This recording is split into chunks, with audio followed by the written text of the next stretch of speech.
We're on.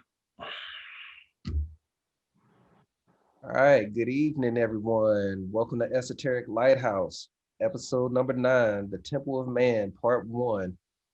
This will be a three-part series. This is a heavy subject that we're going to go over. So, sit back, buckle your seat belts, and make sure that your trays in an upright position because we're about to take off. Um, Welcome to the Esoteric Lighthouse. We are a group of free and accepted Masons from regular and recognized Masonic Grand Lodges focused on the esoteric, occult, and philosophical lessons found in Freemasonry.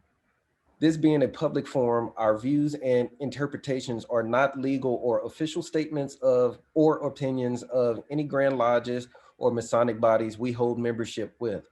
All opinions, thoughts, and interpretations are solely of the individual panelists.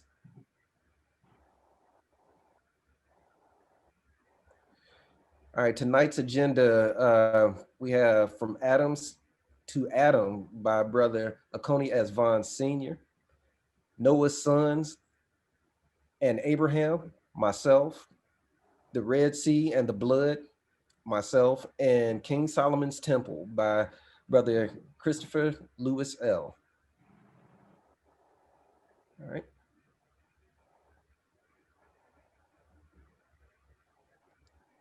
Brother Akoni, the floor is yours.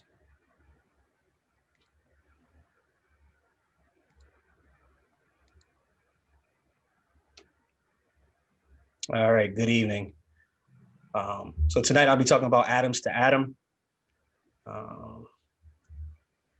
So some terms and definitions.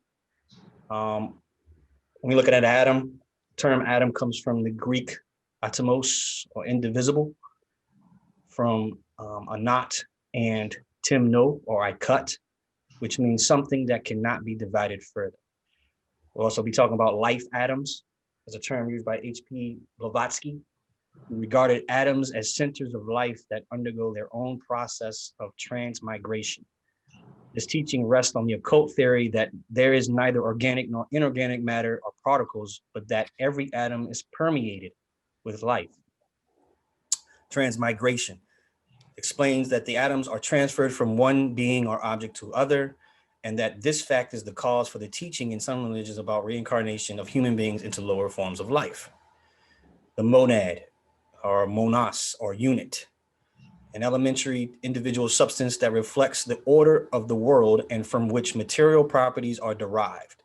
The term was first used by the Pythagoreans as the name of the beginning number of a series from which all following numbers derived. Permanent atoms. Annie Besant and C.W. Ledbetter developed the term permanent atom, which Besant claims is connected to H.P. Blavatsky's life atoms. This concept resembles also G. Barucher's teachings about his tonic elementals. We are the gods of the atoms that make up ourselves, but we are also the atoms of the gods that make up the universe. Manly P. Hall. The human body. The atomic content of the human body is 53% water, and water is 11% hydrogen by mass, but 67% hydrogen by atomic percent. Thus, most of the mass of the human body is oxygen, but most of the atoms in the human body are hydrogen atoms. The average 70 kilogram adult human body contains approximately 3 to the 10 to 27 atoms and contains at least detectable traces of 60 chemical elements. You can see that to the right here. Oxygen, carbon, hydrogen, nitrogen, calcium, phosphorus. We'll talk about phosphorus in depth. Sulfur. You guys know about that. Sodium. Know about that. Chlorine and magnesium. And there's some other trace elements that you'll see here as well. Boron, chromium, sulfur, and so on. All this, almost 99% of the mass of the human body is made up of the 6 elements: oxygen, carbon, hydrogen, nitrogen, calcium, and phosphorus. Only about 0.85% is composed of another 5. Again, potassium, sulfur, sodium, chlorine, and magnesium. Another misconception or misnomer or inadequate information is that 666 is not the devil, is not Satan.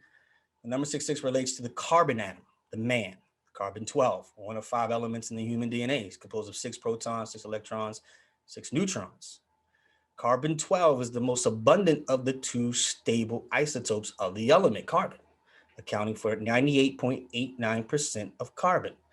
Its abundance is due to the triple alpha process, by which is created in stars. As Carl Sagan had once said, we are made of the star stuff. Interesting fact is that the English name carbon comes from the Latin carbo for coal or charcoal. Again, Masonic scholars, charcoal and clay, whence also comes the French charbon, meaning charcoal. Proof of 666 is found in the Bible, via Isaiah 6:6. Then one of the seraphim flew to me with a live coal in his hand, which he had taken with tongs from the altar. The name seraphim, meaning the burning ones, are the first hierarchy of angels who some call demons that were cherubim and thrones. Beelzebub was a prince of the seraphim just below Lucifer. And there we go. We're talking about phosphorus. Lucifer is another word for phosphorus. The Latin word corresponding to Greek phosphorus is Lucifer. Phosphorus, the Greek phosphoros, a name meaning light bringer, is the morning star. When phosphorus combined with the elements below and carbon, it forms our very DNA. So what is an atom? The concept of the existence of atoms as an indivisible component of matter was proposed by early Indian and Greek philosophers before the Common Era. In the 18th and 19th centuries, chemists found certain substances that could not be further broken down by chemical methods, and they applied the ancient philosophical name of atom to the chemical entity. But during the late 19th and early 20th centuries, physicists discovered subatomic components and structures inside the atom, thereby demonstrating that the chemical atom was divisible and that the name was not appropriate. H.P. Blavatsky described the atom as the ever-eternal existing undifferentiated matter, which is not strictly matter as we ordinarily use the term, but which is, as we say, is the atoms. The atoms are indestructible, and matter is indestructible in form, but the atoms are absolutely indestructible. We do not speak about chemical atoms. We speak about the atoms of occultism, which certainly no chemist has ever seen. They are mathematical points. And we'll get into the monads of Leibniz a little later. And that is the atom that we'll be speaking to. And as you can see here in the diagram, there are certain depictions or dioramas of what atomic models have progressed over the times from 1803 to 1926. Transmigration. What does this mean? The esoteric meaning of the laws of Manu, of the verses that state that every act, either mental, verbal, or corporal, bears good or evil fruit, or karma. This various transmigrations of men, not the souls, through the highest, middle, and lowest stages are produced by his actions. And again, that Brahman killer enters the body of a dog, bear, camel, goat, sheep, bird, or etc., bears no reference to the human ego, but only to the atoms of his body, of his laural triad and his fluidic emanations. The occultism teaches that one, the life atoms of our prana or our life principle are never entirely lost when a man dies. That the atoms best impregnated with the life principle and independent eternal conscious factor are partially transmitted from father to son by heredity, and partially are drawn once more together and become the animating principle of the new body and every new incarnation of the monads. Because as the individual soul is ever the same, so are the atoms of the lower principles. The body, its astral or life double, drawn as they are by affinity and karmic law, always to the same individuality in a series of various bodies. As you can see here to the diagram to the right, we have Pramanta Mountain and the 7 degrees of a man. It's divided in 3 parts: body, soul, and spirit. The physical, astral, life, desire, mind, spiritual soul, and the divine monad. And we'll go over the monad, and you'll see this a lot in this presentation, and this will lead to who Adam is. What are life atoms? So, or they can be organic atoms, and you see here these are cosmic, what they call eggs, or you can see spirals circling around a particular atom, giving it a life force. Those actively animated by Java or prana, while those in which prana is not active are called sleeping or inorganic atoms. Again, Blavatsky writes, we regard and call in our occult phraseology those atoms that are moved by kinetic energy as life atoms, while those that are for the time being passive, containing but invisible potential energy, we call sleeping atoms, regarding at the same time these two forms of energy as produced by the one and same force or life. These two forms of energy, the kinetic and the potential, are produced by one and the same force or the one life, and regard the latter as the source and mover of all. J.D. Perker talks about these life atoms as tonic elements, otherwise described as the emotional and mental thought deposits. As Patanjali did, and these remain after the second death and before the ego's entering the Davakan, stamped upon the various kinds of life atoms which had functioned on all lower planes of man's constitution. Some of these tonic elements are life atoms, pre-originate, and finally are psychomagnetically attracted back to the reincarnating ego during its process of bringing forth a new astral form preceding rebirth. This is where you get into reincarnation. Others belong to the monadic substances. Again, we can talk about the monad of the arc egg. These are the two eggs that we see in the diagram here, and consequently remain therein in a latent condition to awaken only when the Devakani leaves the Devakan. Then these dormant tonic elements, in combination with the other life atoms which had been periginating, combine in building up the new astral form that Blavatsky speaks of. And it is largely these two classes of tonic life atoms or elementals which compose the skandhas, a Sanskrit word meaning bundles or aggregates of the man in his coming incarnation. So what is the anti-universe and why does it matter? No pun intended. In addition to the four phases of physical matter, solid, liquid, gas, and plasma, recognized by modern science, the alchemists of old recognized a fifth element. They believed everything was created from the five: earth, solid, water, liquid, wind, gas, fire, plasma, and ether. They recognized ether as a phase of subtle matter that filled all space and supported the propagation of electromagnetic waves, light, and magnetism. According to Ledbetter, there are 7 phases of physical matter, and where that ends, different kinds of even subtler matter begin. The 3 lowest phases of physical matter, 1:1, 1:2, and 1:3 ratios, broadly correspond to solid, liquid, and gas. The 4 higher phases of physical matter, 1:4, 1:5, 1:6, and 1:7 ratios, are etheric and are what science refers to as a subatomic particles or dark matter. These atoms belong to the 1:7 ratio. Here we go with the number 7 again. 7 parts of a man, the astral, and combine in many different molecular permutations to produce hundreds of subatomic particles and chemical elements known to science. Again, we come from dark matter. C.W. Ledbetter described something very similar to the Higgs field over 50 years earlier in occult chemistry. He explained that an incredibly dense substance, which he called collion, permeates the entire universe, and that every atom of matter corresponds to an empty bubble in this incredibly dense substance. It helps to think of the universe as a mirror image of another reality, an anti, where empty space is not empty, but is filled with dense collion, and where particles are not matter, but are empty bubbles. If our universe is positive existence, then the anti-universe is negative existence. The collion or Higgs field that fills the anti-universe is an incredibly dense, homogeneous, and fluid sea of negatively existing matter. Everything is reversed. So matter is incredibly subtle in the higher planes and increasingly dense in the lower planes. It therefore follows that something corresponding to the incredibly dense, homogeneous, and fluid sea of collion should exist below the physical plane. And we'll get into that when we talk about the Kether and the Malkoth. Again, the Kabbalah and the monad going from substance, from ether to substance, from spiritual to physical, from thought to matter.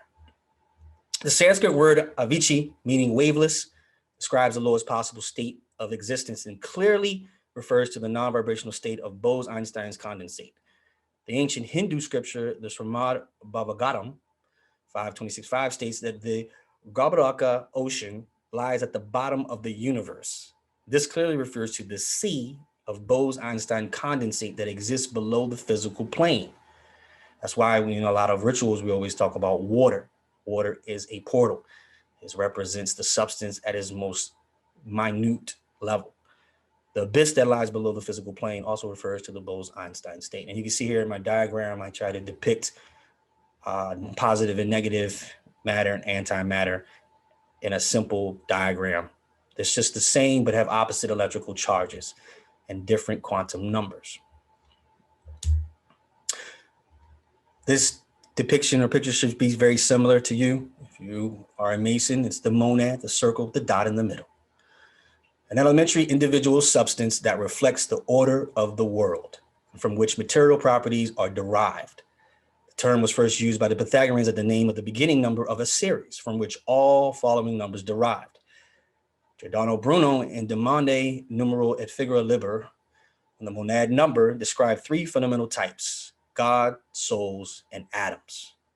The idea of monads was popularized by Gottfried Wilhelm Leibniz in the Mondological, 1714, and his system of metaphysics. Monads are basic substances that make up the universe but lack spatial extension, and hence are immaterial.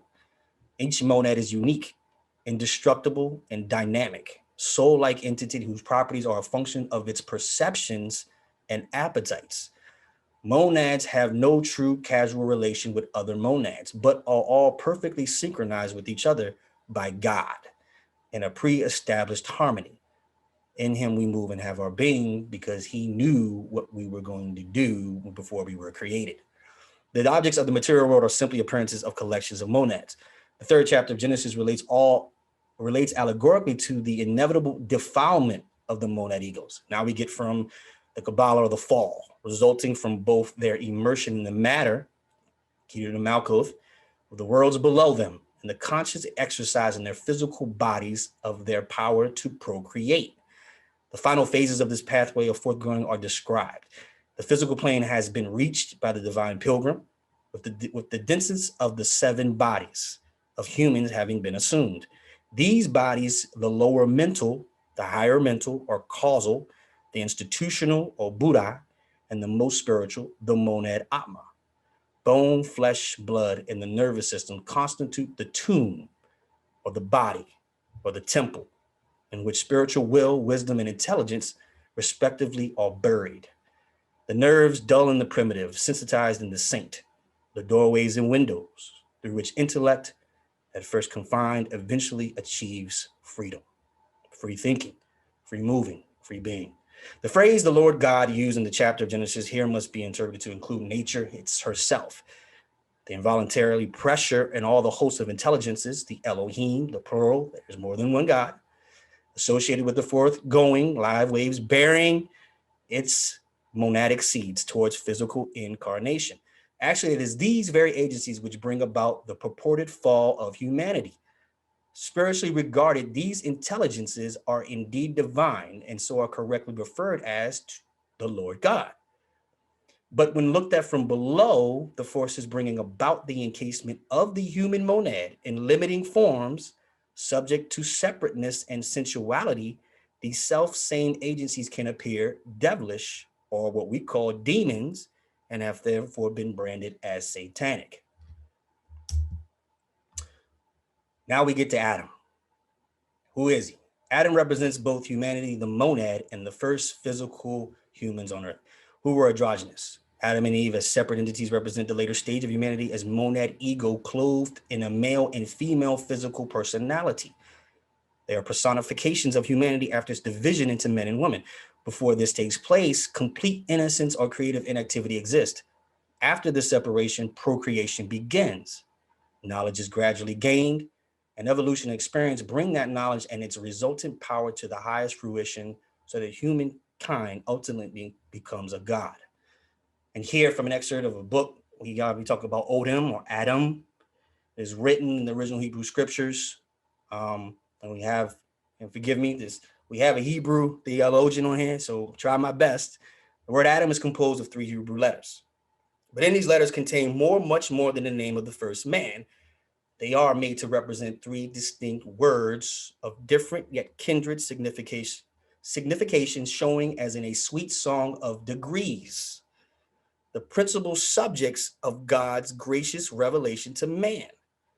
This trinity of instruction is derived from a fourth word composed of precisely the same letters, and being the root whose general idea pervades the branch words.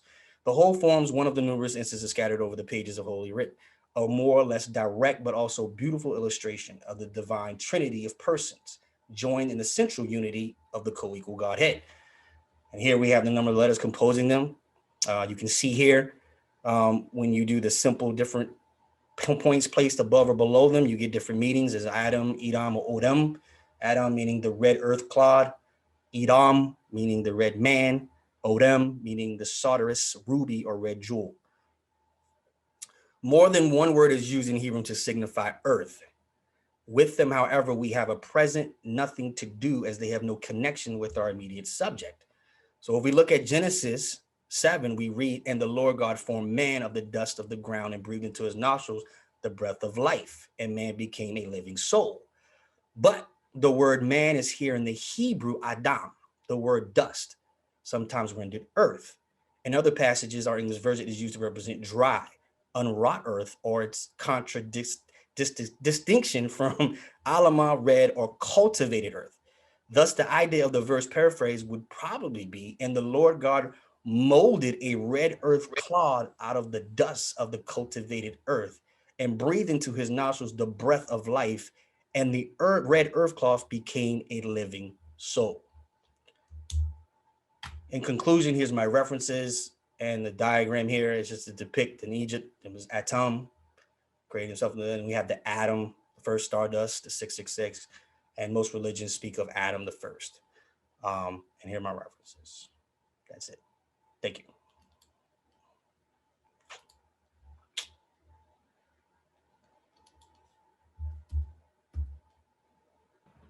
That's good stuff right there, brother. Thank you.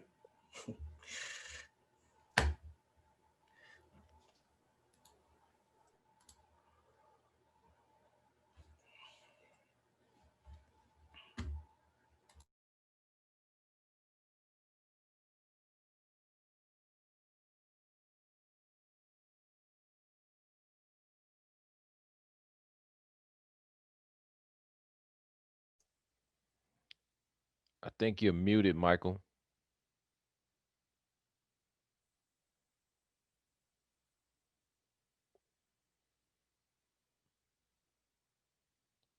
Yeah, somebody must have hit the mute all button.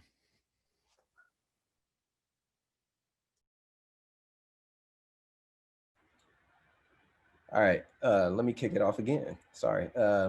Noah's sons and Abraham. Noah's sons. The serpent created three children.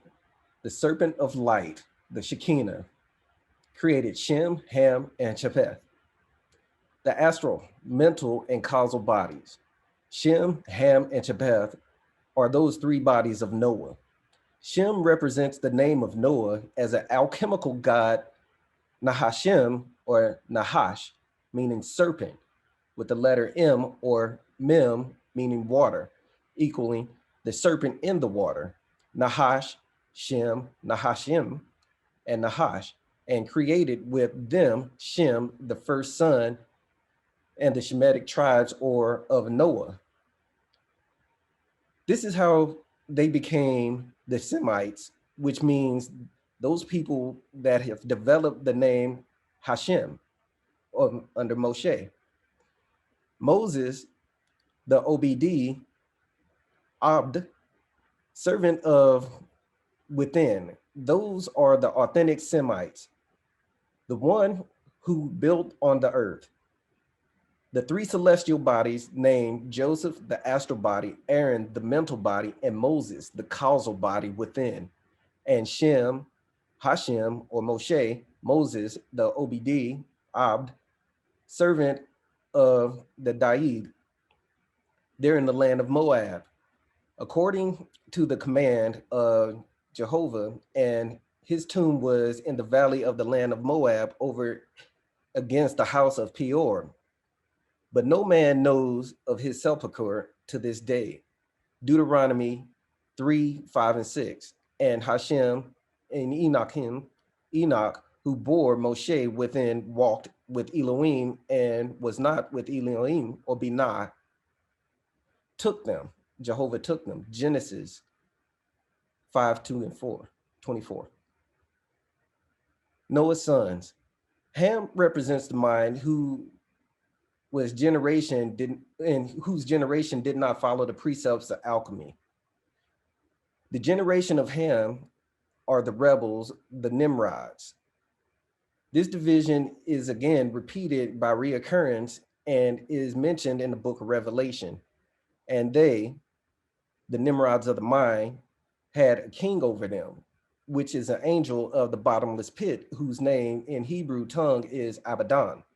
But they who transmute their locus or Geberas of life principle, as John the Baptizer did, had a king over them, which is the angel of the bottomless pit, whose name in Greek tongue is Apollyon. Revelation 9:11. Japheth represents the causal body. Japheth, because of Yesod, we find the sexual potency, which is always associated with willpower, and in the relation to Tiphareth, which is the causal body. These three souls, or rather three natures, manifest themselves in their different modes and direction. The higher self attaching itself to the approximating towards its superior principle produces three offspring, symbolized by Noah's sons, Shem, Ham, and Japheth, who came forth from the ark. Shem corresponding with the principle of the right Sephirotic tree, Ham with the left Sephirotic left, while Japheth is the medium and the connection that, like the color purple, is the combination of and a reflection of the two. Ham was the father of Canaan. Genesis 9:18, he symbolizes the lower mind or the animal nature of the susceptive of all material gross influences that trend to the existation of animal instincts, desires, and passions.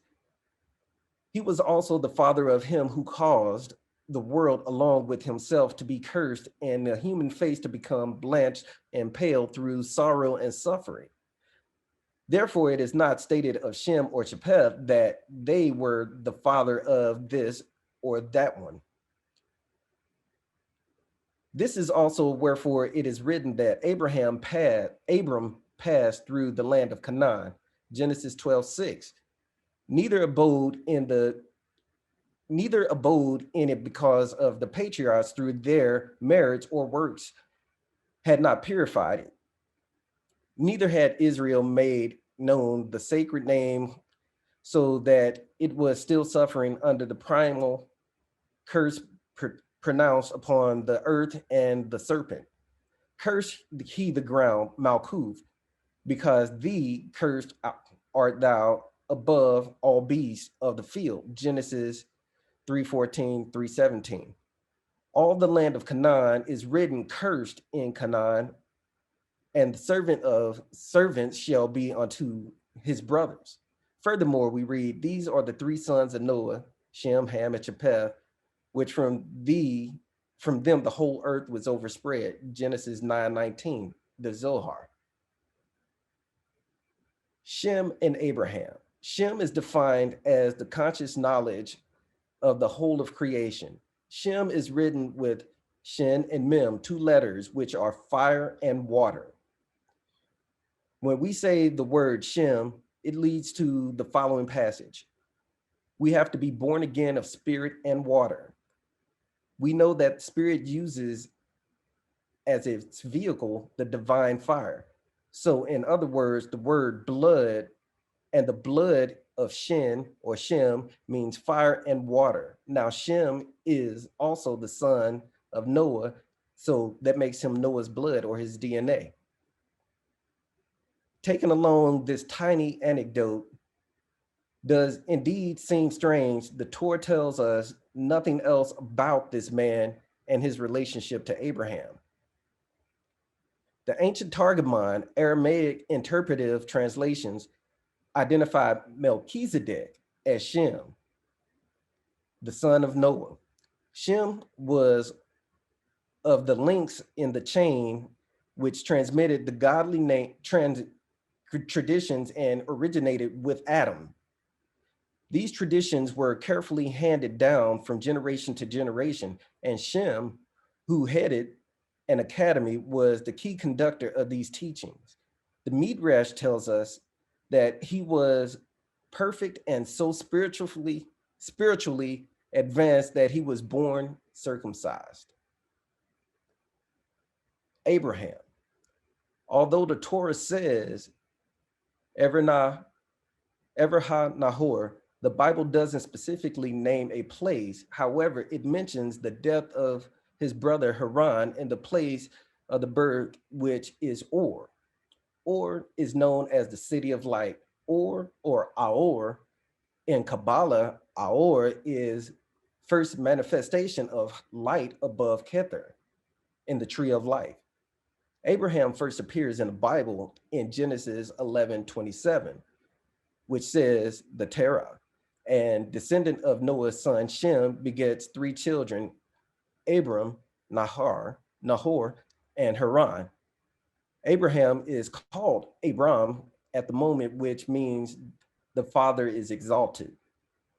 Not until he is a child of his own, decades later, will God change his name to Abraham, which is father of many. The word Aor has various meanings in Hebrew. Among them are light, flame, the east, and the proper name Ur, which the Bible mentions as the birthplace of Abraham. That there is a close correspondence between Abraham and Brahma, the creator, is the fact well known to many occultists. That Abraham was born in Aor is the equivalent of saying that the creative power has its source in light. And this is the implication of the Hebrew name Abram. Also, for that name means higher father. Observe that Abram, becomes Abrhm, Abraham, the father of multitude, by insertion of the he or h between the r. The letter represents the sun, and the m is the letter corresponding with water or all the pervading cosmic substance. This letter h is the letter of sight in Abram. Abraham, the higher father, becomes the father of multitude, or Abraham, in addition to the function of sight. You understand, of course, this interpretation is from the point of Abraham and an allegorical rather than a historical character. This point of view is taken from the Bible itself, Galatians 4:22-26. Paul said explicitly, "These things are an allegory." Was trained in Hebrew school of Gamaliel and was a man who had experienced super consciousness. The Red Sea and the blood. It is a well-known physiological fact that the blood is basic material of which the human body is continually builded.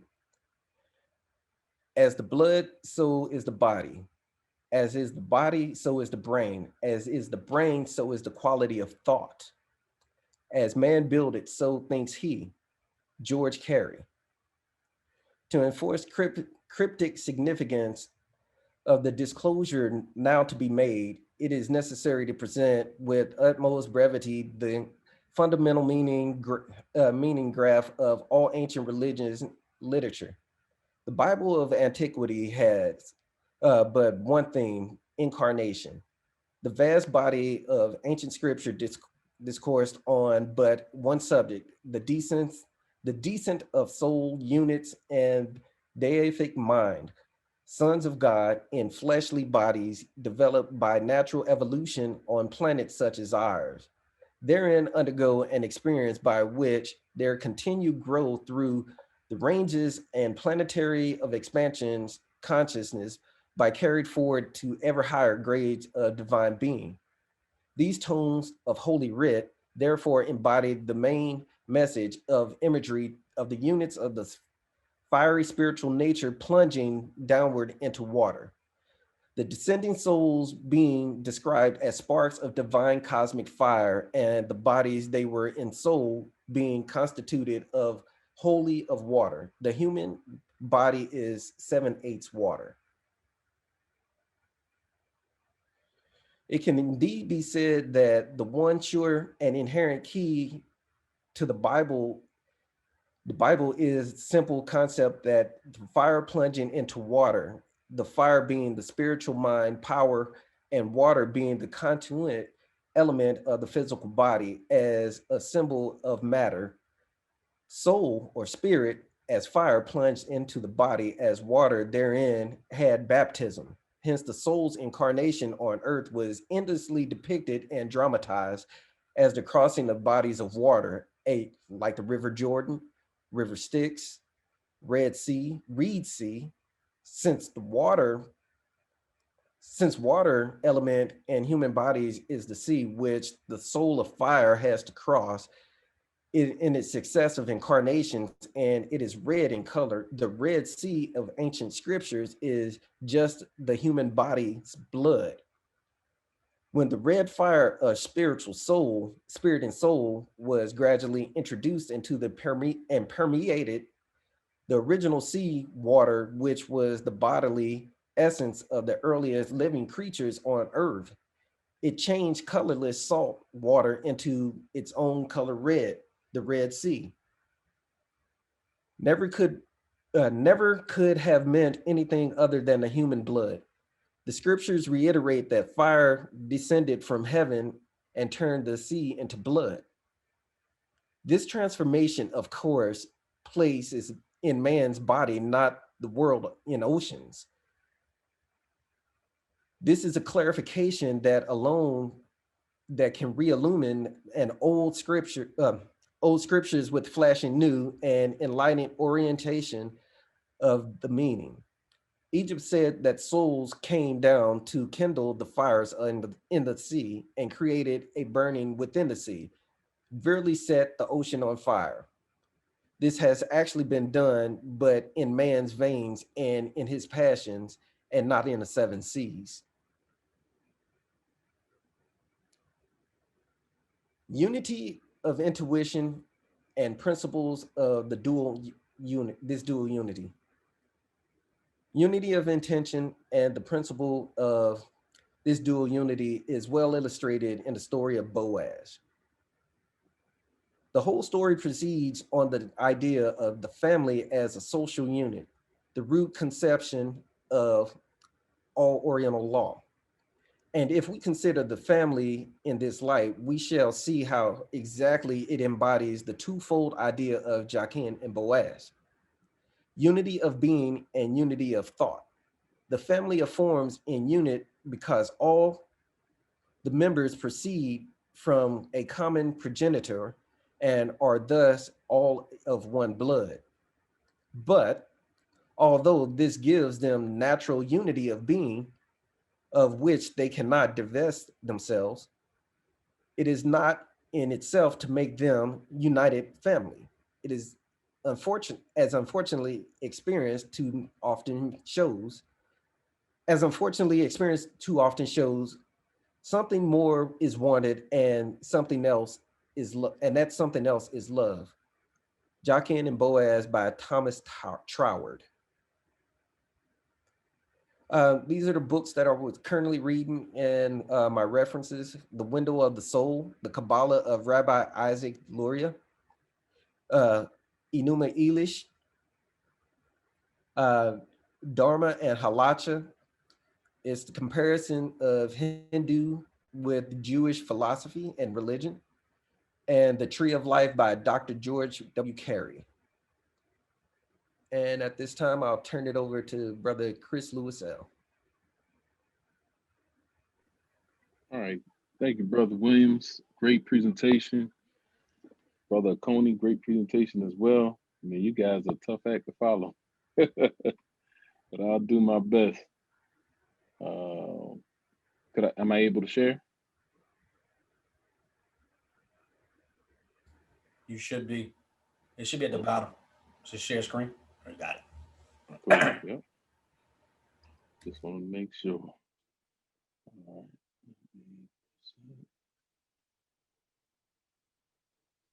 There we go. Okay, brothers. So I have a brief lecture about Solomon and his role in constructing the Temple of Man. There we go. So the etymology of his name and the focus. The name of Solomon is derived from the Hebrew word shalom, which means to make whole or complete. Shalom, another derivation, means wholeness, completeness, or peace. Therefore, the name Solomon means man who makes whole or complete peace. In Hebrew, Solomon's name would be Shalomo, with or without the H at the end. For our purposes, I want to focus on the root of the name because it is in line with Solomon's purpose and story in the Bible. Solomon's role was to apply his wisdom and resources to complete the Temple of Man. His story versus allegory. So history informs us that no evidence of King Solomon's temple has ever been found. And trust me, people have been fervently searching for it, especially his mines. I came across an article that was published recently in Discover magazine. Was King Solomon's temple a real place? Where Eric Betts stated that archaeologists keep coming up empty in their searches for evidence of the temple. Based on a detailed description in 1 Kings 7, or chapter 7, 1 through 50 in the Altar Bible, a temple of such size should have left some evidence, even after it was destroyed by Nebuchadnezzar. But after centuries of searching, the only thing that could be found is a 210-foot section of wall at Ophel, which confirms David may have been real, but no evidence of a Solomon. And that's in the source, of course, in Discover magazine. So Mount Moriah exists, but there's no proof that King Solomon's temple was ever constructed on that mountain. Plus, the tales of him having 700 wives and 300 concubines, along with marrying the Pharaoh's daughter, have not only failed to pan out, but there's no record of such an event memorialized in Egypt. With a man as wise and rich as Solomon, such a marriage would have been recorded for posterity. What we have is an example of allegory. Real sites, cities, nations like Moriah, Jerusalem, and Israel exist. But King Solomon and his temple didn't physically exist on our earth. But these archetypes and allegories are used to teach erudite lessons. So the allegory of Solomon and his temple. And we can see over here on the left, you have the seal of Solomon, or as called in the Hindu tradition, is the heart chakra. You can see the 6-pointed star right there in the middle. So the man Solomon was an archetype playing a role in the allegory of constructing the temple of man. He was even crowned king to add further evidence of who he really is. Going back to the meaning of his name, coupled with his title, determines that the man of peace, wholeness, and completeness is the presiding intelligence in man. From Fillmore on page 906. The cities named in the Bible correspond to certain centers within the body. For example, Jerusalem means the city of peace and corresponds to the heart center. Not surprising that this would be the city in which Jesus also emerged and spread his message about love. So therefore, according to Fillmore, when the presiding intelligence is in harmony with the character of the center, rapid building of the spiritual body takes place. If you're familiar with the story of David, you know he could not build a temple dedicated to the Lord because he was a man of war. He was always in turmoil due to his warring nature and not at peace. While this served the purposes of the Lord his God, it prevented him from doing the spiritual work or building. If one is in turmoil, one cannot discipline the mind and gather the various centers in the body to focus on the task of building the spiritual body. But Solomon could, which was illustrated in 1 Kings chapter 5, verses 1 through 14, when he ruled over all the kingdoms from the river to the land of the Philistines and as far as the border of Egypt. These kingdoms offered tribute and served Solomon all the days of his life. He also received great wisdom from God and his fame was in all the nations round about. This is important because it shows that Solomon had disciplined his mind and body. Once this was accomplished, he was ready to start building his spiritual body or temple. Next, Solomon speaks to Hiram King Tyre and says, "You yourself knew of David, my father, that he could not build a house for the Lord his God because of the fighting that was all around him." That's in 1 Kings 5, chapter 5, 16 and 17. Then Solomon goes on to say in 1 Kings 5:18, "And now the Lord my God has granted me rest all around," essentially stating that now, since he now has peace, he can begin the work of building his spiritual body and achieve wholeness or completeness, bringing the mind, body, and soul in harmony. Solomon then gives Hiram King of Tyre directions to cut down cedars of Lebanon, as they would be used to build this spiritual edifice in 1 Kings 5:20 through 21. Lebanon metaphysically means white, a place of pure thoughts. So Solomon was beginning his temple with pure thoughts. In 1 Kings chapter 6:19, everything was cedar, no stone was seen. This means pure thoughts were the foundation, connecting elements, and covered everything inside this house for the Lord. Stones represent sense or material thoughts. Therefore, this temple of man was intended to be a spiritual building. It's important to note here that there was a mixed force of Israelite and Phoenician laborers. More importantly, that the Phoenicians were from Gebal. The Gebalites were known for their stonework and were most likely stonemasons. Metaphysically, the city of Gebal is that boundary between the sense and material part of man and the spiritual part of man, which was under construction.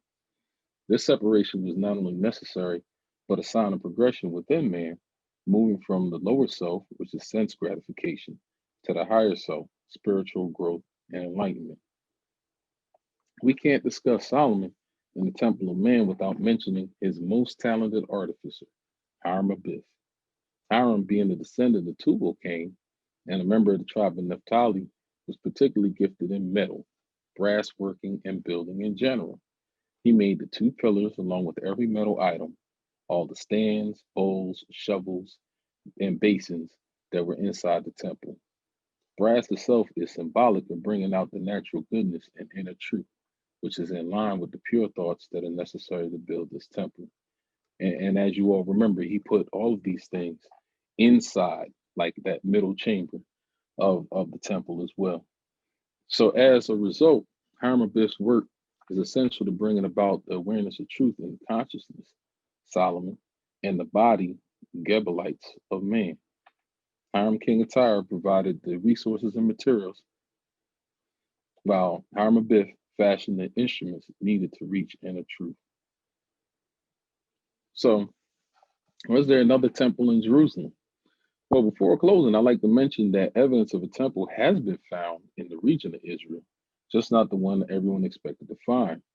The temple of Herod was found, and it bears a striking resemblance to the temple described in Kings, although not as large or ornate. But there was clear evidence that it existed, was destroyed, and rebuilt at some time. One must wonder if the temple of Herod was used as the basis for this allegorical temple. It does make sense that if one wanted to use one as an example, that person would use one that they could see. Josephus stated the temple is being rebuilt by Herod in the 18th year of his reign and took him 9.5 years to complete. The temple was built on a mountain and was 60 cubits high and wide. The front resembled a royal palace. On the two sides of the doorway were two pillars, and their cornices were adorned with branches of golden vine. Sounds really familiar. The temple was built on a very irregular mountain and required them to build a wall and the like to have enough space to build a temple and altar. And I found that information in Churchill's book, Origin and Evolution of Religion, on pages 168 and 169. So in closing, Solomon and his temple are allegorical archetypes and never existed on the physical plane. If there is still evidence of various stone edifices still standing around the world, the likelihood that King Solomon's temple ever stood is highly unlikely. This allegory was used to describe the work necessary to build a spiritual body on the foundation of the rectified physical body. The body must be in order so that the presiding intelligence can begin and direct the work needed to build the spiritual body. Our moral system of instruction, with its focus on virtue and character, is what is needed to rectify the body and discipline it. And so here's my source in here, Altered Hebrew Bible. And you brothers are familiar with this book. This thing is, that's a beast right there.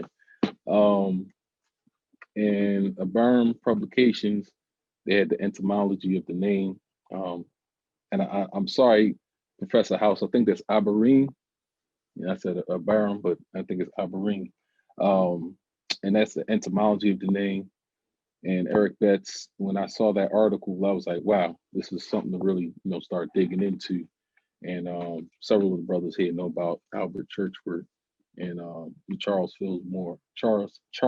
Fillmore Metaphysical Bible Dictionary. And those are the pages which I found that information.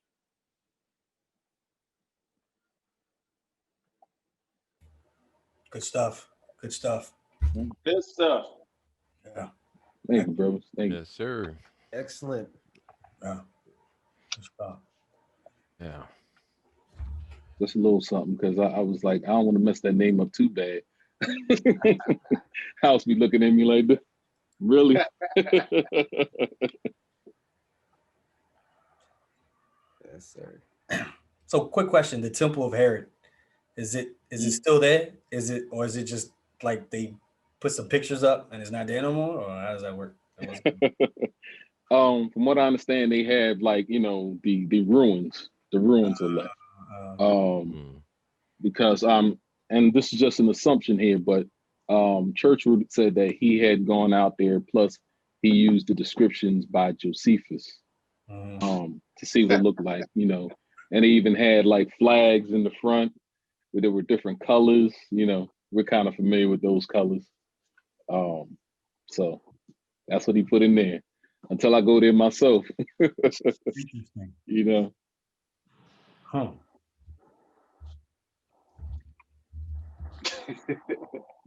Cool.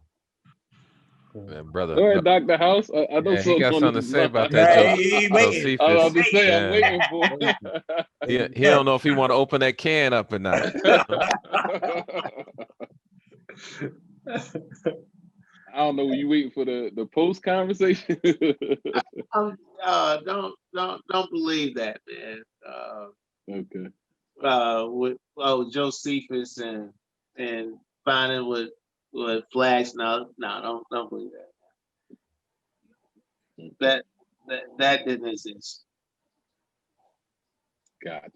Because if it did, they would have found a way to preserve it, and we would be able to see something of that now.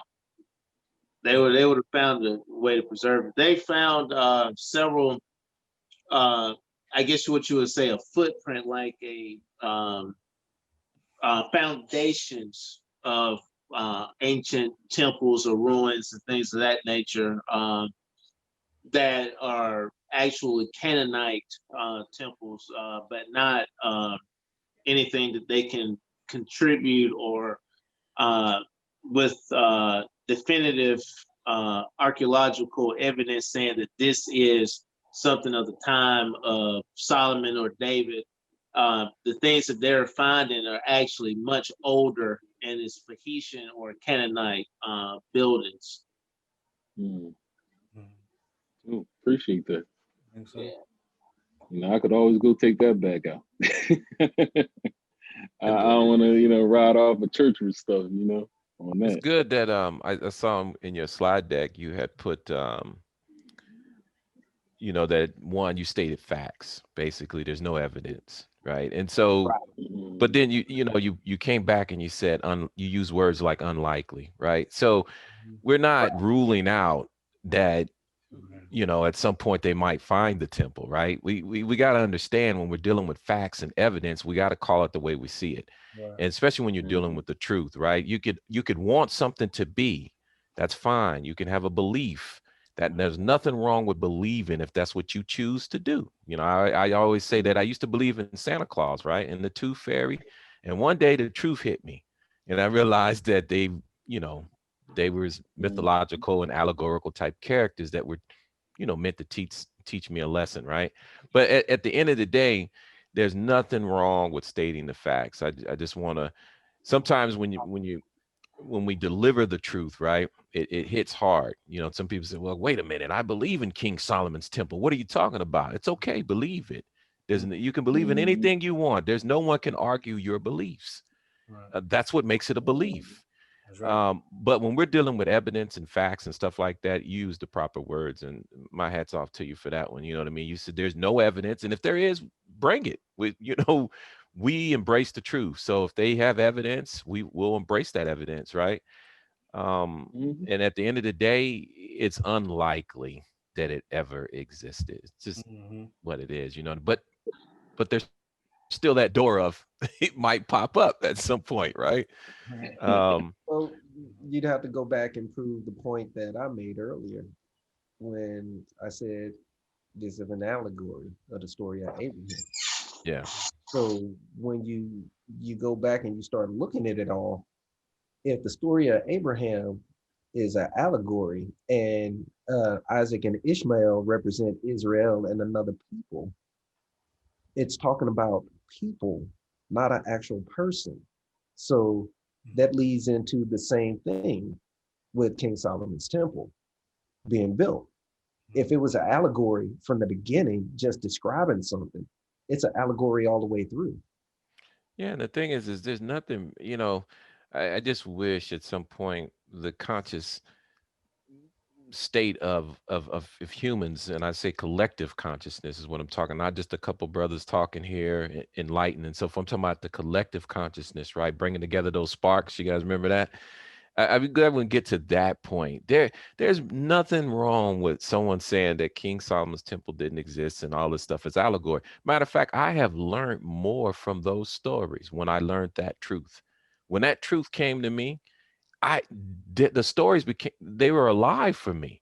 You Mm. know, I often say this to my wife when we're talking, and I say to her, I said, you know, the stories in the Bible, they are alive for me today, right now, today. And if you can't make those stories come alive and applicable to your life today, then you must say to yourself that you have a deep desire or fetish to practice necromancy, which is the basically the worshiping the dead. Everybody in that book is, if let's say if they live, they're dead. But to me, and we've said this on the show before, Job's not dead. Abraham's not dead. I got a brother right now. He's Job. He's going through the trials and tribulations of Job. You know what I mean? Jesus isn't dead. You know what I mean? He has resurrected. But see, when I see those stories for what they really are and what they were meant to convey, they mean something to me. That Bible becomes a rule and guide for my practice and my faith with that in mind. But when it comes to I'm trying to find the right words to say this, you know what I mean? But when it comes to the mythology to all of this, it just it never stuck with me. Even as a kid, you know what I mean? I went to Catholic school, the whole nine yards, um, the stories, there's something inside of my consciousness that always told me there was something not right about these stories. And then I was glad when I found the truth, when I can embrace the stories again. I embrace them now more than ever. Man, I talk about the story of Job. I was saying to someone the other day, I said, Jesus Christ is my Lord and personal Savior. Brother looked at me like I was crazy. Say, brother, watch you don't believe. I said, yeah, he's my Lord and personal Savior. If you know what it really is trying to convey. Jesus said, I am the way. He also said, I am the truth. Remember that? So the truth in and of itself is everyone's Lord and personal Savior. You see what I'm saying? When you embrace the truth. So from that perspective, I can sit next to anyone and say, yeah, Jesus is my Lord and personal Savior. People say, well, you're playing with words. No, I'm dealing with the truth. And the Bible said one day you shall know the truth. The truth will make you free. So Again, my hat's off to you, brothers, man. Y'all, I don't even know what to call this. Y'all didn't just hit it out the park. It went somewhere. It went into the universe, out to the solar system somewhere, man. And you guys knocked it. And then I like how you guys complimented one another, even at the end. Christopher, when you said these two fine gentlemen are hard to follow, you followed them very well. I saw, Brother Coney, he took off. He got that up to cruising altitude for everybody. And then, Brother Michael came in there and he kept us going. And then you kept it going. And then you taxied us down and landed us. So you guys did good, man. I took a lot of notes. I'm at the end of the day, I'm always a student, Brother Watson, I concur with you. When growing up in a similar background, most of my family Baptists and things like that, and the stories didn't sit well with me either. Yeah. So as I started going out and venturing into other things and trying to learn a different perspective, I learned a lot of different perspectives. And at the end of the day, when my walks and my travels throughout life, it brings me back to these books, the basic fundamentals of the scriptures. I read all the different scriptures concurrently together at the same time. But when you take the biblical scriptures that most people in today in American society, a majority of American society, they prescribe to, I look at these stories and I embody them because I realize that it's talking about me, just like you said. But it's describing the archetypes that are inside of me: my blood, my liver, my lungs, my kidneys, my brain, my concentration, my thoughts, all of these. Right. They are the people in the book, but there are also elements inside of you. We just have to learn how to read these elements and extract them, because they're leaving messages and telling us. Is the creator, whatever name he goes by or she goes by, it goes by, they're leaving messages and it's encoded in our DNA. Like Brother Akoni said, from the atoms. When you look at the atoms are the building blocks of everything. So if we have the same building blocks of the sun, moon, stars, quasars, all that stuff, yeah, it's going to have an effect on us. It's just how this rotation spins around on Earth, where we're going to be pulled and that energy goes to that day. So that's where the zodiac and all these other things that we put forth earlier in previous shows come into play. It's telling you how to understand yourself. All these things that we're doing and all the things that these scriptures are telling you how to look at yourself and how to develop yourself to become a conscious and aware individual, aware human of who you are. And you define and decide your purpose on what you want to be in life.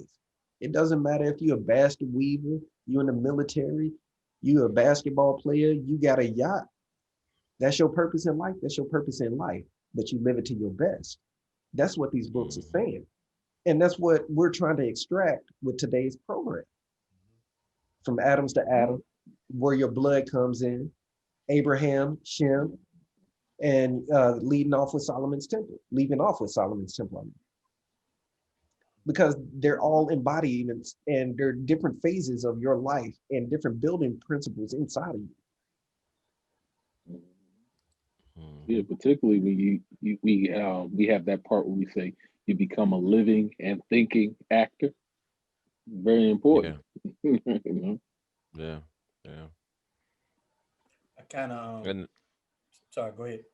No, go ahead, brother. I was thinking, and I was listening to Worshipful Master Louis L.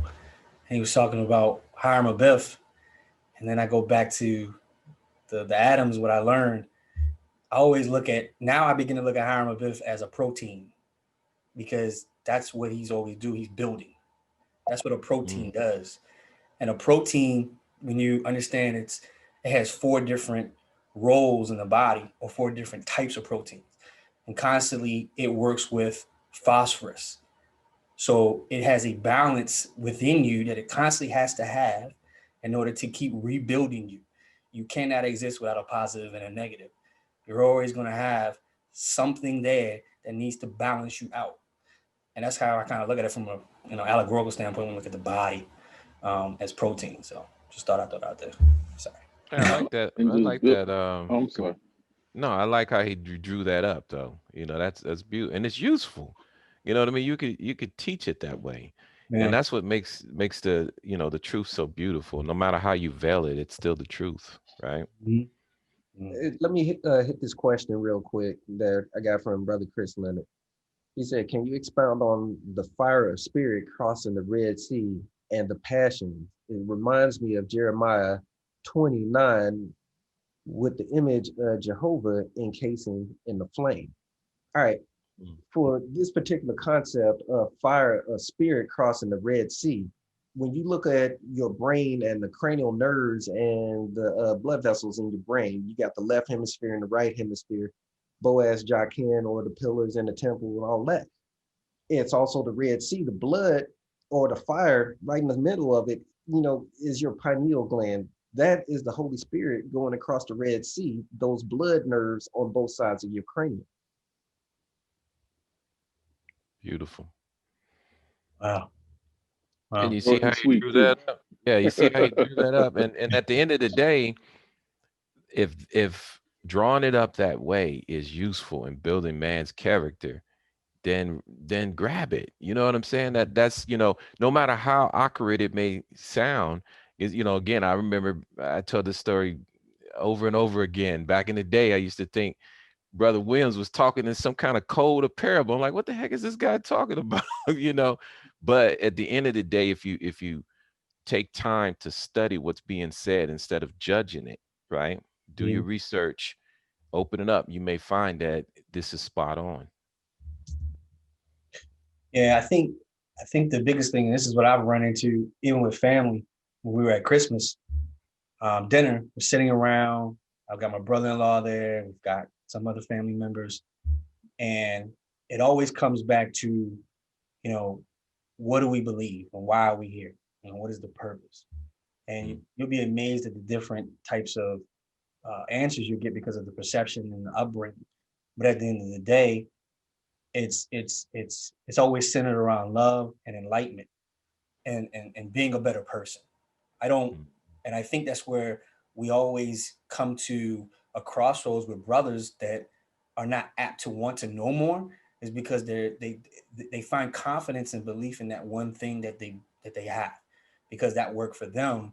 But it's hard to accept a different perception, a different angle, a different reality. But at the end of the day, it still goes down the same end result. Are you becoming a better person to be better to help someone else? Doesn't really matter. I mean, it's love is what you read, the Bhagavad Gita, the Quran, the Bible, the Brahman, whatever you want to read, it still comes at the end road. The end result is, are you becoming a better person? And I think people just miss that, and they mhm, become, and their ego gets in the way because they want to be right. And it's not about being right. It's about becoming better to help someone else. And are you doing what you need to be doing on this earthly plane? Are you learning to do better? And it's kind of a hard pill to swallow, because some people are like, well, this is the only way I know to be better. And what you're telling me is something totally different. And I can't adapt to that. And that ain't nothing I want to learn. And that's mhm. okay. That's fine. I don't knock that. But don't tell me I'm giving you a bunch of chitlin circuit, jazz, when I'm trying to tell you that, no, you ask me a question, I'm gonna give you the answer. Like, no, that ain't right. You asked me. Now, like I said before in text, I told you guys the other day, I'm not gonna try to persuade you, but if you ask me or you tell me something that's wrong, I'm going to tell you. But I'm not gonna try to persuade you, though. That's what you want to believe. I support you. And that kind of goes back to what you guys were talking about before we got on about the KT thing. I will defend anyone that is a Christian. Do I believe it? No. But if that's your belief because that what makes you better, I will help you. I will defend you. I will support you. Because that's what I thought a knight was supposed to do. Defend someone's honor. I thought that's what that was. Now, whether I believe in what you believe, that's irrelevant. That's not the key. That's not what we're doing here.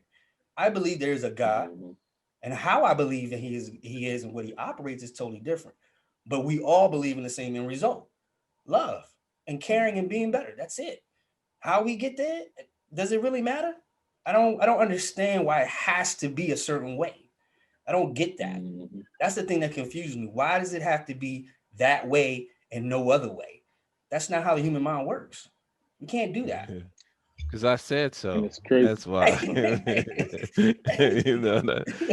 That's what it amounts to. I'm in charge. I have authority over you, and that.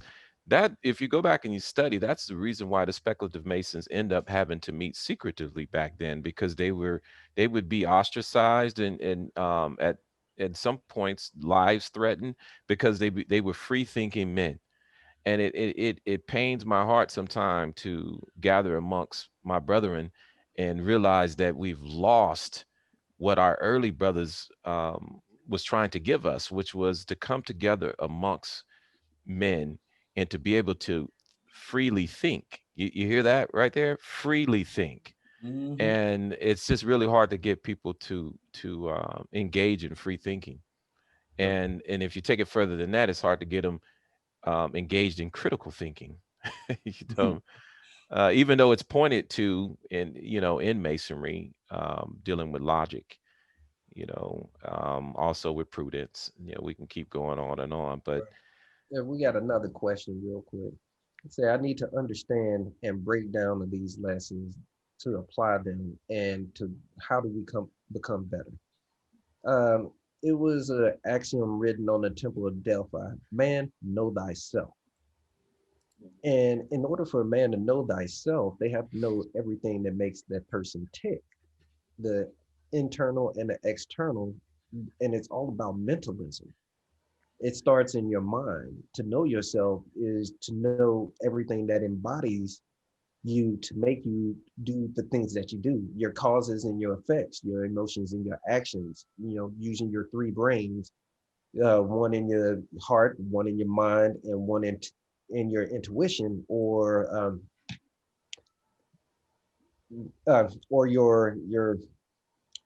your lower nature, where your instinct kicks in, your animal instinct kicks in. So knowing these three principles inside of yourself, it lets you know how to act, when to act, and how to use certain things. So back in the day, when the hunters would go out and hunt whatever they were their prey, they had to act on instinct because they didn't know which animal is out there that they may be able to capture. So they have to think instinctually. So that's just one example.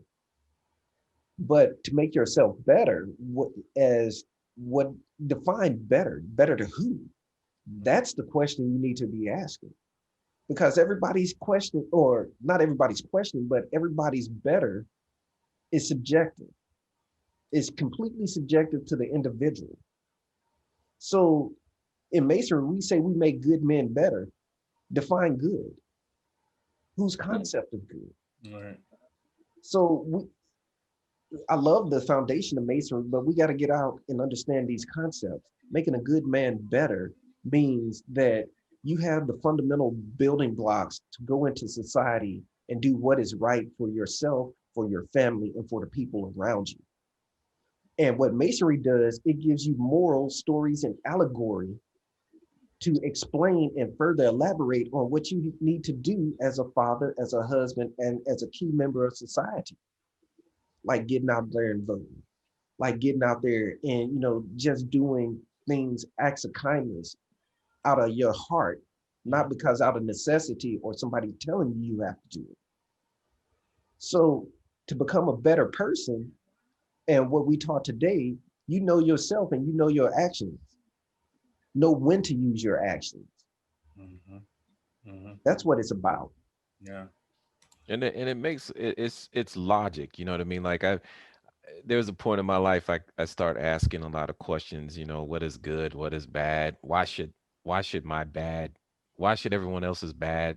Why can't it be my good? You start asking questions like that, and it just comes down to logic. At the end of the day, um, human beings, they're trying to move towards pleasure and away from pain. Just literally, if you have something over here that's pleasurable and then something over here that's painful, and you put 100 humans there, right? You're gonna have some people that are not wired correctly. We get that, right? There's some people that just love pain for some reason, right? We're talking about a naturally wired human being is gonna move towards pleasure and away from pain. And so what we've done is we've used a little critical thinking, and we're able to map out consequences. So we know that certain behaviors produce happiness, and then certain behaviors produce misery, right? So that is I would call the logical argument to doing good and bad. Because the question is if my good is my good and it's not your good, why should we even do good? But we're talking about the collective good. When we're going out into society, we're not talking about what's good. There's some things that's good in my home that society don't agree with. You know, like when my son was growing up, you know what I mean? He'll tell you some stories, right? At the end of the day, society says, well, you can't do that to your child. Well, it was done to me and it worked for me, right? So it's good for me. So, but in society, you guys know what I'm talking about. But society says, no, you can't do that to kids, right? But at the end of the day, this good and bad thing becomes just using some critical thinking and using logic. And that's why in masonry we teach about virtues, and then we teach about vices and superfluities, because we have logically discerned that living a life full of vices and virtues ends up leading to some type of misery. You know what I mean? Like, let's say smoking cigarettes. We know you smoke a cigarette a day, you may not get cancer, right? Right, You right. smoke a whole pack a day, you're heading for misery. You're dying of lung cancer is not a good way to die. I've had a couple friends that go that way, right? But at the end of the day, if you're like Brother House, going to the gym all the time, eating right, and so on and so forth, you may be more apt to live a more healthy life and live a life of happiness. So this is what this boils down to. It's just logical deduction at the end of the day. What makes good good? We can logically show that doing good leads to happiness, and we can show where doing bad, let's say you murder someone, right? That's collectively we've agreed that that's bad, right? You murdered someone, guess what? Now you're going to prison. And I have a couple friends that have been in and out of prison too, and I've never heard any of them say that, hey man, that's a place you'd like to be, you know. So again, here we are, just showing that I can use logic and reasoning to show you collectively what good and bad is in our society. There are going to be some one-offs. You know what I mean? There are people who are wired that they love pain, right? But we're talking about for the collective society, what's good for for us collectively, and that could change dealing with cultures as well. You understand what I'm saying? So what's good for Americans may not be good if we go to the Middle East. I remember as a young man when I went to the first Gulf War, I couldn't understand why the ladies over there couldn't drive, or they were covering their face up, seemed to have really beautiful eyes and so forth. But again, for their culture, that culturally there's right and wrong, but then civilly amongst the society there's right and wrong as well. So I just want to, because you guys are touching on some very good points. And if you look at the story of Judas and what he represented, you talked about what's good in my home and that'll be good for the collective. Right. So look at Judas and what he did. He had a purpose to betray. Yeah. So what was Judas representing? He represented consciousness or looking within oneself instead of wisdom from on high. So instead of looking to Jesus, he betrayed that higher self for a lower self, what he thought was his wisdom, what he thought was best for self. And he ultimately disconnected from truth and then was sacrificed and humiliated and lost that connection and memory of self. So that's what that kind of esoteric teaching teaches us. Yes, because you guys asked about what's good, what's bad, how do we categorize that? If you know what the collective mind of God and you connect, and everybody's connected to that same source of information, we are not looking not so much within self, but we're looking to connect and be that which the collective mindset wants us all to be as a one body, one mind, one flesh operating with a one purpose. So when we all get on that same page, which is what the purpose and intent of all of us supposed to be, then we will be better men because we are making everyone get on the same page because it helps the collective, not so Yeah. much me and my home. You see what I'm saying? So I kind of look at that as to say, yeah, what works for my home, I can't I can't take everything I do in my home outside because Exactly. that works for the 5 people here. That don't work for Yeah, there you everybody go. else. There you go. But when And that's the simple concepts like thou shalt not kill. yeah. Like we can reason that out. What if Right, I right, just went through the neighborhood? Hey, I want your car, boom, boom, so some of these things we can just reason out, you know what I mean? It kind of bothers me sometimes when I hear people say, well, I gotta hear people debate the truth. They say, well, your truth may not be my truth. We're not when we're dealing with the truth, we're talking about the universal truth.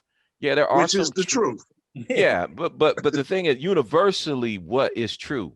Yeah. Gravity is it's there. You know what I mean? Whether I call it I can call it something else. I could call it laxative, right? But the observation of what it is still there. Right. You understand what I'm saying? And so at the end of the day, that's what I love about coming together with like-minded brothers like yourself and many other brothers around the world that can look at these different I call them schools of thought. I don't know no better way of saying it. There's different schools of thought. I've studied many of them. And as I studied them, it comes back to what was said a little bit earlier. I see a common narrative leading to enlightenment and love. Literally love and enlightenment.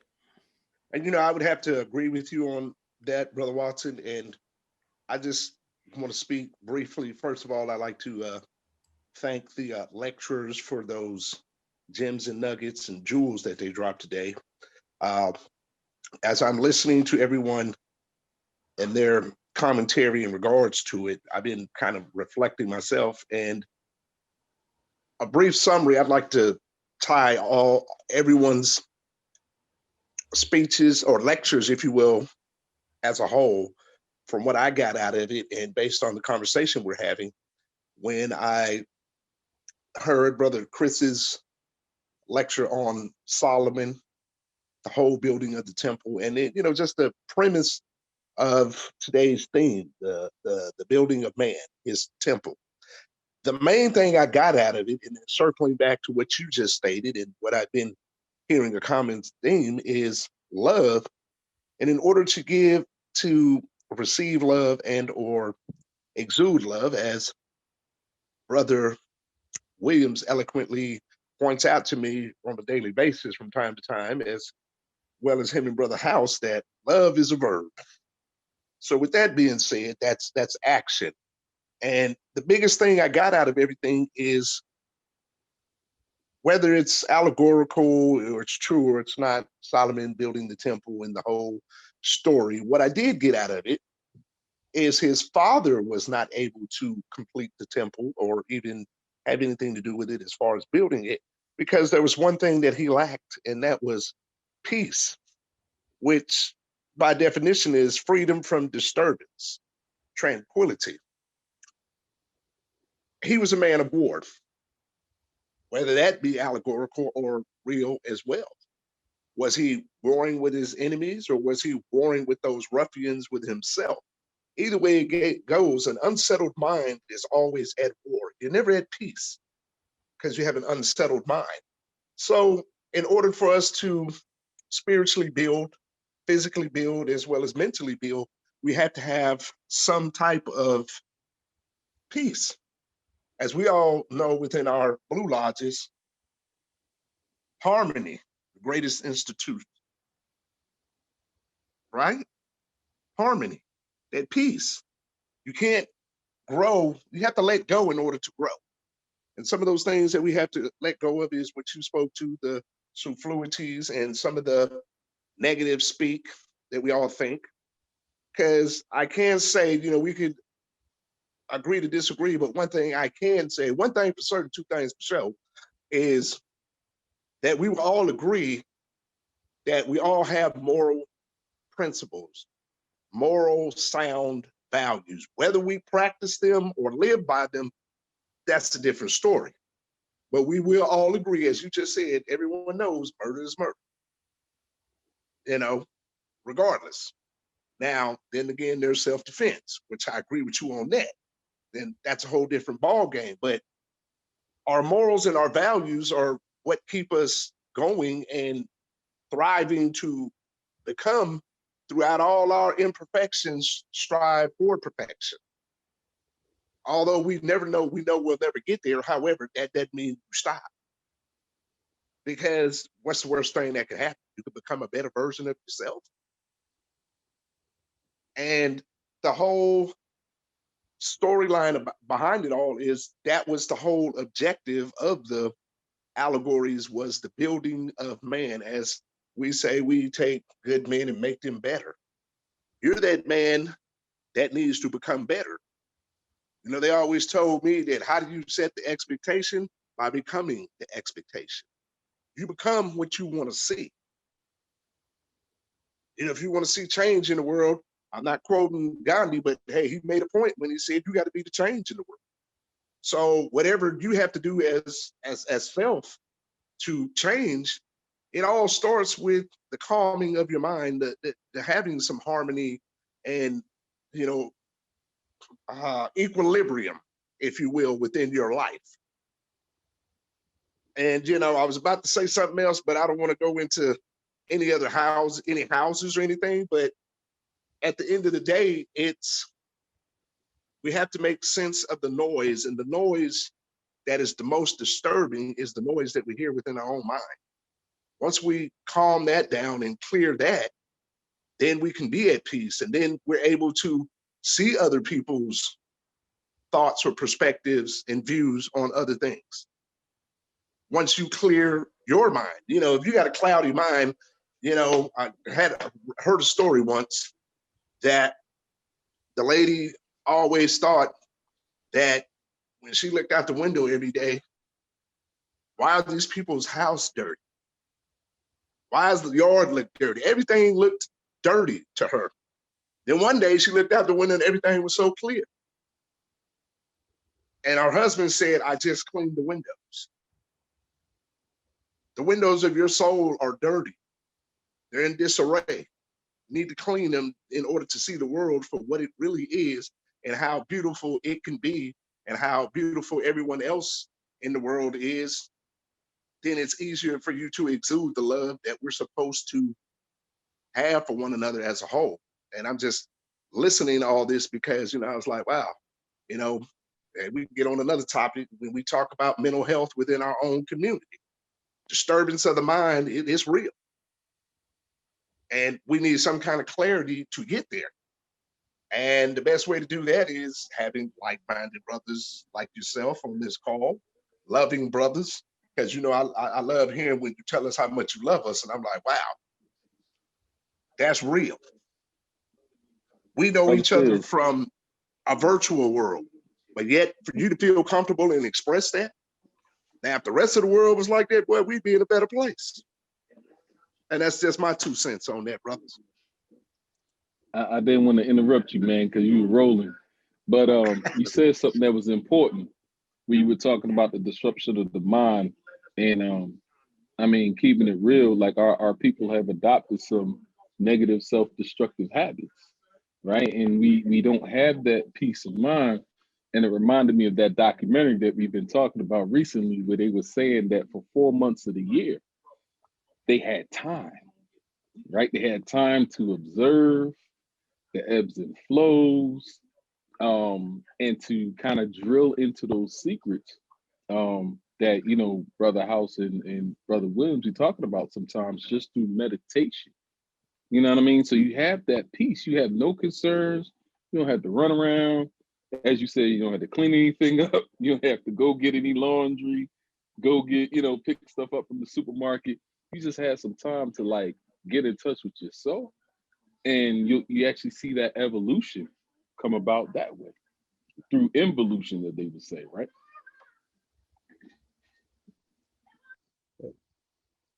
We got another question. Would you say that Freemasonry is used to reinforce the lessons of our religious practices?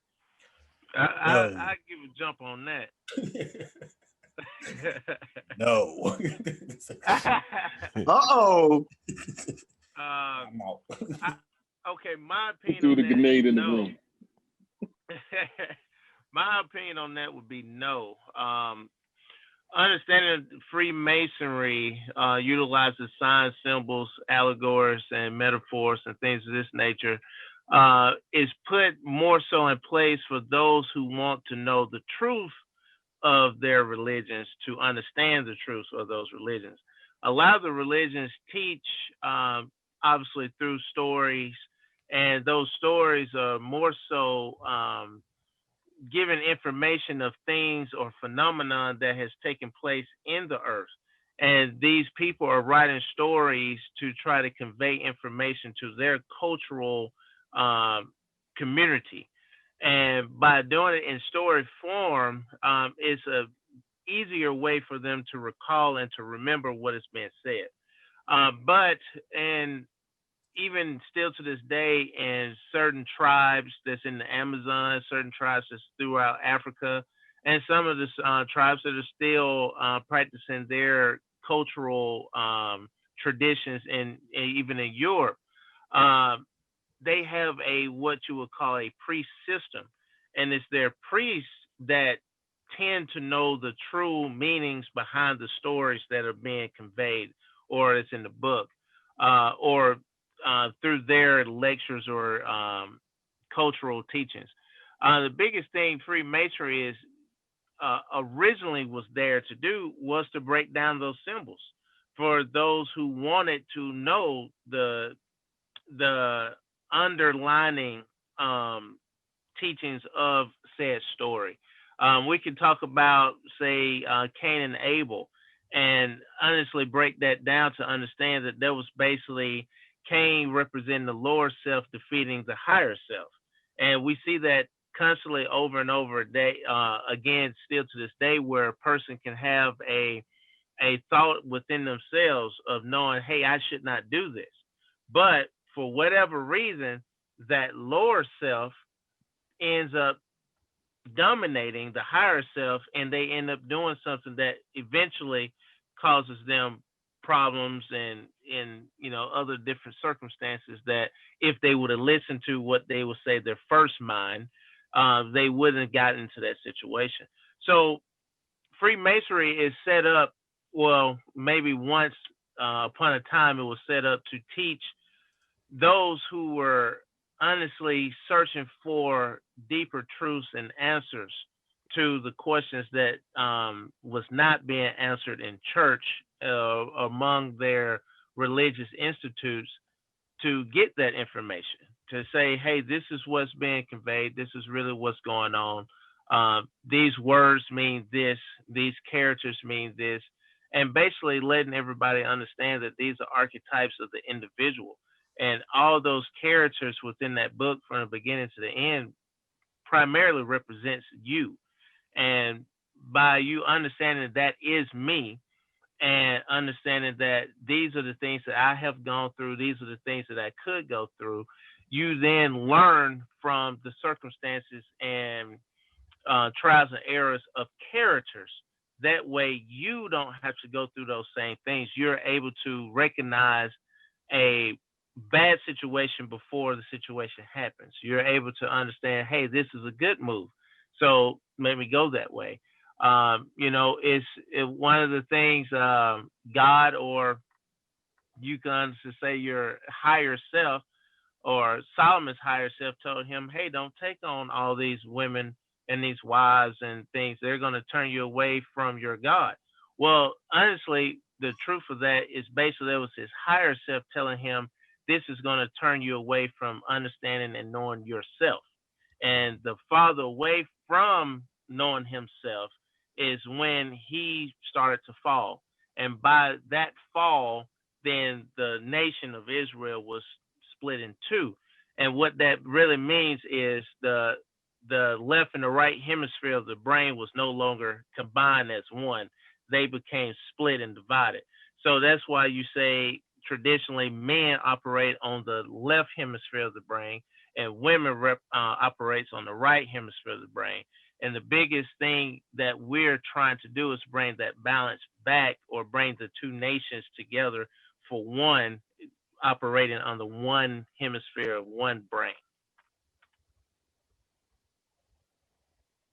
Yeah, I concur. And we're taught that masonry is a handmaiding, and I think you kind of encapsulated what that really is saying. I don't think masonry is actually pointing us to our religious practices. I think masonry is pointing us to the universal truths that exist within our religious practices. So you'll find that there are things that are taught within masonry that are universal truths, and you will find some of those universal truths buried in these different schools of thought. And to me, that could inspire a person to um cling, I would say, cling on to their religious practices a little bit more, um or to grow beyond their religious practices. Just it's a choice that you have to make. At the end of the day, this was about the temple.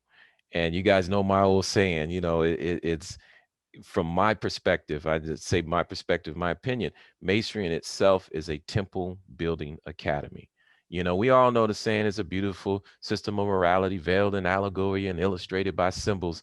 It sounds cute, but at the end of the day, when I tell people, break it down in your own words. And so that's, if I say that to people, I got to be able willing to do it myself. So I gave it some thought. I was like, is it about fish fries? Right? What is this about? You guys making fun of fish fries. I love some fish fries, man. Hey, they selling fish, man, I'm there, But at the end of the day, um, I had to ask myself, what is this? What is it? You know, if we're asked that question, what came um, you're here to do, and you're given an answer, right? To learn. That's the first piece of that, to learn. So this is an academy. This is a place where we're supposed to learn what? We're learning about ourselves, the temple. That's what it is. I always point to here when I talk to people. I said, what is this? And they said, my temple. Exactly. That's what you're here to build right here, the temple. And I've heard two brothers already tonight talk about the left and well, three talk about the left and right hemisphere of the brain. But it to me, it's not coincidental, and it's not that far fetched that the people that were coming up with these names were coming up with these names for a reason. You know what I mean? Why call it the temple? you know, um, when we go back into the place of the skull. You know what I mean? You guys already know where that place was, especially my Sir Knight brothers out there. They definitely know that's where Jesus was taken, Calvary, Gotha, you know what I mean? The place of the skull. And so it's not far fetched for us to bring this stuff back to ourselves. And there's nothing wrong with that. If you could take these schools of thought and bring them back, I would like to say from whence they came, right? To the source, you here, the temple. All of these schools of thoughts are an outpouring of what man at some point walking around on this planet had came. It came from here, right here, the temple.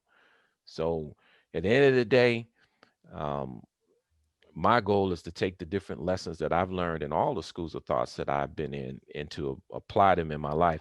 I have a little joke I tell people, I know way more than I can ever apply. That's the challenge with learning more and more things. It's like, oh man, we can all probably sit here and break things down, but where the rubber meets the road is, you know give a good example, prudence. We can recite it in our own words or parrot it however you want it, but the question becomes, is brother Coney using prudence in his own life when it's time to, and December is one of those months where we let our emotions kind of take over. You know what I mean? It's like we go out and we're buying. I always have to reel myself in just a little bit. I get to spending money and I'd be like, "Well," then helping people. I've always been that kind of person that believed in charity beyond my home itself. And so I find myself like, okay, wait a minute, is this prudent? You know what I mean? You got to have a little balance here. You know what I mean? If not, you're going to knock off your equilibrium there. But at the end of the day, temple building is what I would define masonry as. It's sole focus. Well, I would say so. Its core focus was the building of the temple, which is you in your character. That's it. Now it has a lot of other things it has blossomed into. fish fries and all other good stuff, right? But at the end of the day, at the core, if you miss that temple building piece, man, you got on the wrong bus. There's no other way to put it. You're on the wrong bus. Well, to be fair, the fish fries had a twofold purpose, maybe a three, but I remember that it was to build camaraderie, bring brothers together, and then the other thing was an opportunity to raise funds so that you Yeah. And I think that's what I love about it. You know, when you going, I don't think it's the best vehicle right. for bringing monies in, right? But at the end of the day, the other two pieces of it is what I really get excited about when I go down to the lodge and the brothers are down there. Could we, we're shooting the breeze. There's always a couple brothers want to try each other. So, it just the camaraderie of coming together. Man, it's beautiful. Yeah, Beautiful. All right, brothers, we're coming up on the end of the On that show one? tonight. Again, our next episode, diving into part 2 of the Temple of Man. And I got one final question that came in, and it was in regards to my background. And after I get my background, we'll cut off. All right, so looking at my background here, it was more in reference to the 2 Hebrew letters and the Greek letters Alpha and Omega. The 2 Hebrew letters are both alephs. The alephs represent Adam and Adamah. That's hence the red in the center. And it ties into Brother Akoni's lecture tonight. That's why I put this picture up here. The Alpha and Omega is the beginning of the end and the end. The atom is the beginning and the end. It is the Alpha and the Omega because it's the building blocks of everything. The other portions are the zodiac sign and the eye of providence, or inside of a hexagram, and those who know the circle and the triangle image as well. This is also Kabbalistic in nature because it's talking about the Zerampin and also the Kether, not Kether, but Chokmah and Binah, which is wisdom and understanding. The all-seeing eye in the center represents Da'at, which is the bridge between knowledge and understanding. Oh, sorry, not knowledge and understanding, but wisdom and understanding, which are Adam and Adamah, or in other terms, Abba and Ima, the male principle and the female principle, or active and passive, just like the 2 pillars, Boaz and Jachin. And that's pretty much it. Yeah, good stuff. Good stuff. Can I say this? And this is still being recorded. So I would, any brother that's in masonry, at the sound of my voice, do not hesitate to be a Scottish Rite or a Holy Royal Archmason. Get in those houses. For the love of God, do it, because you will learn so much. It is not just about a title or a degree. And every degree in that Scottish Rite will teach you the intricate values and characteristics of a true man walking in this earth. I say that with the utmost respect for anyone. Do not hesitate, because you can dwell on any degree in the Scottish Rite. You can go from perfect master all the way to the sublime prince and learn everything that you must do, act, impart, be, edify, exoterically exhibit, be a man in your house. When you walk out that house, that's what that is. I'm sorry, I just gotta say it. And I think it's overlooked because a lot of times we forget it's not so much the degree that we have and how we speak, but it's also how we exert and show who we are in the earth as a Mason, because the community is watching, our neighbors are watching, our families are watching. And if we can't exert the truth of what these degrees are supposed to be teaching, then how can we say this is the truth when we're not really being the truth? You out there drinking and doing all that type of stuff, and you messing around and on the internet doing all type of nonsense. That's not the becoming of a Scottish Rite. That's not becoming of a Mason. That's not becoming of a man of God.